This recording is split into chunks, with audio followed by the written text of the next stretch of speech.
Άνοιξε το φως, κοίτα με στα μάτια. Είμαι ένας καθρέφτης διαλυμένος σε κομμάτια.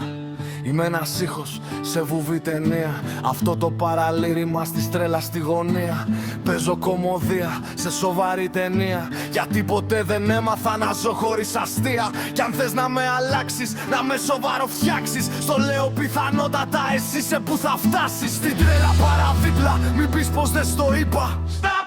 Music! Όπα ρε παιδιά, καλή παρέα σας, αλλά καπιανού βρωμάν τα πόδια μου. Όπα ρε παιδιά, καλή παρέα σας, αλλά καπιανού βρωμάν τα πόδια μου.